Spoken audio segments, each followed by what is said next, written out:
안녕하세요. 반갑습니다. 네. 오늘 제가 지금 찍고 있는 이 시간이 일요일 점심 때쯤이거든요. 네. 오전에 제가 잠깐 볼 일이 있어서 나갔다 왔는데 주차장에 차들이 움직이질 않았더라고요. 그대로 있더라고요. 이런 봄 날씨면 예전 같으면 이 시간이면 텅텅 비어 있거든요. 주차장이. 예, 나들이 하시느라고. 근데 아마 미세먼지 때문인 것 같아요. 주차장이 차들이 그득그득 하더라고요.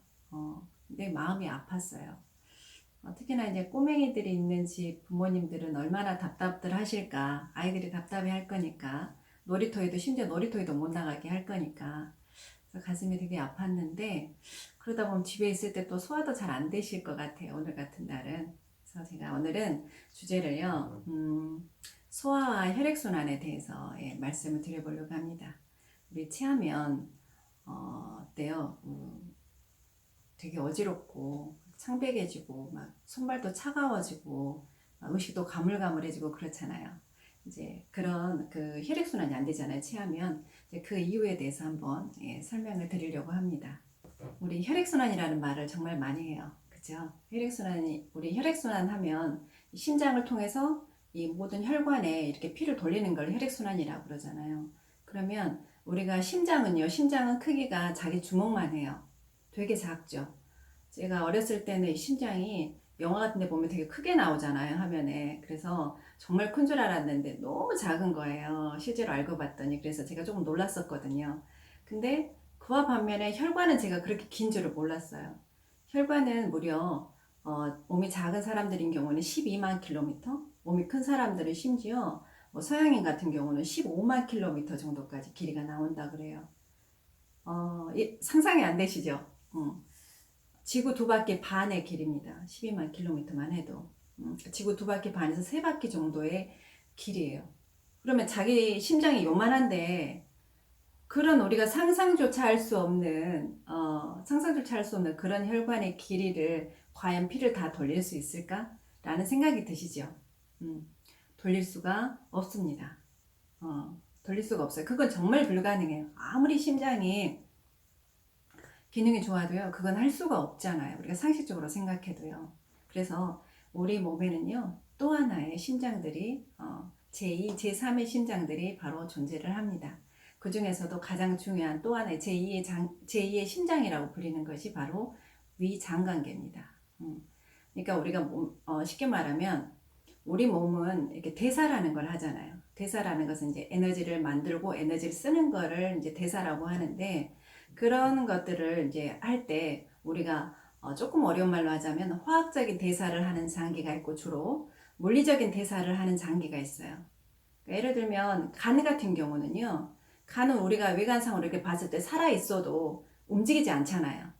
대신 우리가 눈에 보이진 않지만 굉장히 많은 일을 하고 있거든요. 그래서 간은 우리가 다른 말로 이렇게 화학 공장이라고 그러잖아요. 우리 많이 들어봤죠? 화학 공장이라는 말. 우리 눈에 보이지는 직접적으로 않지만 화학적인 대사를 엄청나게 하고 있거든요. 우리가 눈에 보이지 않지만. 근데 그와 반면에 심장은 어때요? 심장은 우리가 눈에 띄는 게 보이죠. 이렇게 물리적으로 오므라들었다 펴졌다 오므라졌다 펴졌다 이렇게 1분에 약 72번 정도 72의 평균 그 정도 이렇게 수축과 이완을 반복한단 말이에요. 이게 이제 물리적인 대사예요. 그렇죠. 근데 이렇게 물론 100% 물리적인 거 100% 화학적인 거 이거는 아니지만 각 장기마다 자기가 하고 있는 기능에 따라서 어떤 물리적으로 일을 더 많이 한다 할지 화학적인 일을 더 많이 한다 할지 이런 게 있거든요. 그런데 심장은 물리적인 대사를 하는 대표적인 장기예요. 이렇게 수축과 이완을 통해서 자기의 일을, 기능을 수행하고 있는 거고요. 위 같은 경우는 물론 물리적인 일과 화학적인 일을 같이 하고 있죠. 위는 이제 어떤 그 소화 기능을 이렇게 보자면 소화 요소를 통해서 어떤 화학적인 대사도 하지만 이렇게 수축과 이완을 하면서 물리적인 대사를 하잖아요. 그죠? 그러니까 우리 심장은 1분에 72번 정도 뛰잖아요. 근데 위는 1분에 수축과 이완을 몇 번 하는지 아세요? 평균 3회 정도 합니다. 그러니까 20초마다 한 번씩 정말 우리가 빨래를 비틀어 짜듯이 이렇게 꽉은 아니지만 이렇게 거의 이렇게 오므라들었다가 펼쳐지고 천천히 오므라들었다가 펼쳐지고 오므라들었다가 펼쳐지고 이러면서 이제 움직이면서 이렇게 위내에 음식물을 섞어주기도 하고, 예, 효소가 이렇게 잘 섞어지도록. 그리고 이제 위가 이렇게 기능을 하면서 중요한 거는요. 위가 이렇게 움직인다라는 것은 위 근육도 움직이지만 위 근육 속에 있는 혈관도 움직이고요. 또 위 주변에 있는 근육들도 움직이고 주변에 있는 장기들에게 그 물리적인 자극을 많이 주겠죠. 그래서 심장이 할 수 있는 한계를 넘어서서 우리가 혈액이라는 것이 전체적으로 다 내장이 이렇게 우리 온몸을 다 순환할 수 있게끔 위가 심장의 역할을 이렇게 보조적으로 해주는 거예요. 그러니까 우리가 체했다라는 건 그거잖아요. 급체했다라는 것은 음식을 먹고 위경련이 난 상태거든요. 위경련이라고 하면 위가 안 움직이는 것이 아니라 위가 이렇게 파르르 떠는 거라고 보시면 돼요. 파르르 떤다라 그러면 위 주변에 있는 혈액이 전혀 순환을 하지 못한 상태라는 거거든요. 그러면 아무리 심장의 기능이 좋아서 혈액을 순환을 시키려고 해도요, 우리가 순환을 다 할 수가 없는 거예요. 그래서 우리가 체했을 때 어떤 증상이 나타나나요? 제가 저도 좀 잘 체하는 편이었는데, 그때 보면 일단은 머리가 어지러워요. 머리가 어지럽고 눈앞이 캄캄해져요. 그리고 식은땀이 나고 목이 뻣뻣해지고 가슴이 답답하고 호흡하기가 불편하고 손발이 차가워져요. 마치 이게 그냥 체한 것이 아니라 이렇게 보면 제가 지금 드린 말씀들을 보면 다른 분들도 그런 증상을 똑같이 겪으실 거예요. 혈액순환이 안 됐을 때하고 똑같은, 그러니까 신부전 상태일 때 또는 협심증의 상태일 때와 똑같은, 예, 그 증상을 호소를 하시거든요. 그러니까 그만큼 위는 혈액순환을 시키는 제2의 심장이다, 이렇게 생각하시면 돼요. 그러니까 혈액순환이라는 것은 혈액순환이 잘 된다, 그 말은요, 그 사람은 그냥 건강하다, 이 말과 같은 말이에요. 혈액순환이 잘 된다라는 게 건강의 시작이고 건강의 끝입니다.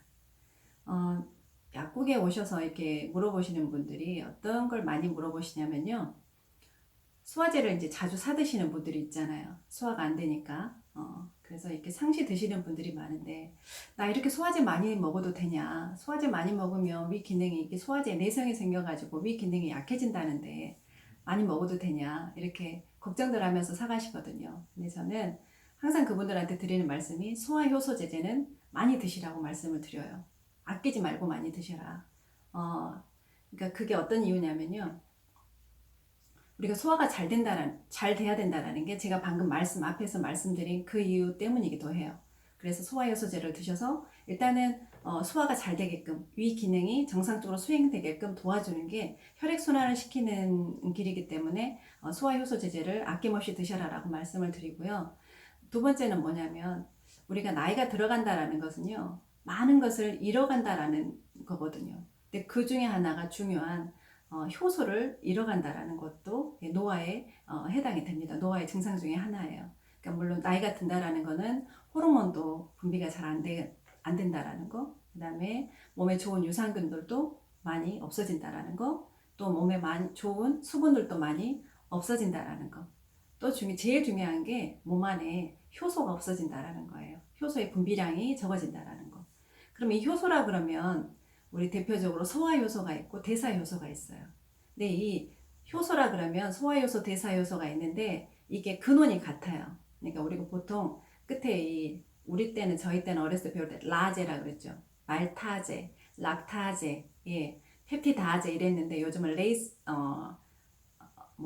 말테이스, 락테이스 이렇게 에이스라는 말을 붙이더라고요. 이게 이제 효소잖아요. 이게 이제 소화효소인데 이 소화효소와 대사효소가 똑같은 거예요. 근원이 같아요. 그래서 이 소화효소에 비타민, 미네랄이 붙으면 대사효소가 되거든요. 근데 이 소화효소가 부족하게 되잖아요. 우리 몸에 소화효소가 부족가 되면 소화가 안 되잖아요. 그러면 이게 외부에서 공급이 되지 않으면 내 몸에 있는 대사효소 있죠. 대사효소를 만들 원료를 끌어다가 소화효소를 써버려요. 그러면 소화효소를 일단은 소화가 안 되니까 소화효소로 갖다가 먼저 끌어 쓰게 되면 우리 몸의 대사효소는 어떨까요?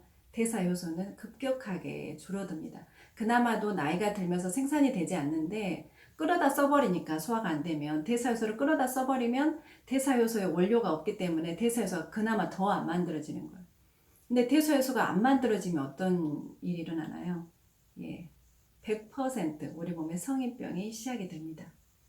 그래서 저는 그런 분들에게 혈액순환을 위해서 또는 대사효소를 아끼기 위해서라도 소화효소제는 평소에 소화가 안 되시는 분들은 꾸준히 드시라. 그리고 혈액을 순환할 수 있는 가장 좋은 방법은 산책이다 이렇게 말씀을 드리거든요. 그만큼 몸을 외부에서 움직여주면 그게 또 혈액순환이 되는 거니까. 답은 시작도 혈액순환이고 끝도 혈액순환입니다. 많이 산책들 하시고요. 교감신경 흥분되지 않게 많이들 즐거운 마음으로 행복한 마음으로 사셔서 혈액순환이 잘 되셨으면 좋겠습니다. 네, 잘 들어주셔서 감사합니다. 또 다음 영상으로 찾아뵙겠습니다.